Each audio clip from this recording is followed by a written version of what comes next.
Night ஃபுல்லா தூங்கவே இல்லம்மா. அப்படி தாண்டி இருக்கும், போக போக பழகிடும். அவர் ஏஞ்சுக்கட்டுல காஃபி போட்டு கொடு நீ. என்னங்க? காஃபிங்க.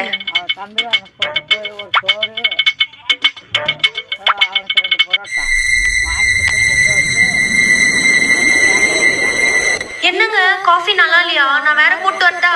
நீ போட வேணாம், நான் போட்டுக்கிறேன். நீ காஃபி போட சொல்ற, அவன் பாம்பு போட்டுல இருக்கான். திட்டு போட்டான்னு தெரியலமா, ரூம் உள்ளே போக முடியல. இப்ப மாப்பிள்ள போடுறாரு, நெக்ஸ்ட் நீ போடுவ. ஏன் உனக்குலாம் வராதா? அட்ஜஸ்ட் பண்ணி இருந்து கச்சேரி பண்ணி என்ன பண்ற? இப்பதான் சாப்பிட போறேன்.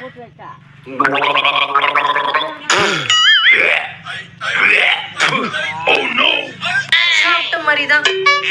நான் கடைக்கு போயிட்டு வரேன். கடைக்கா போறீங்க? எனக்கு பிம்பிள் வந்திருக்கு, நான் சொல்ற க்ரீம் வாங்கிட்டு வரீங்களா? பாத்ரூம்ல என்னோட ஜெட்டி இருக்கும், அதுல மூஞ்சத்தோட பிம்பிள்ஸ் போயிடும்.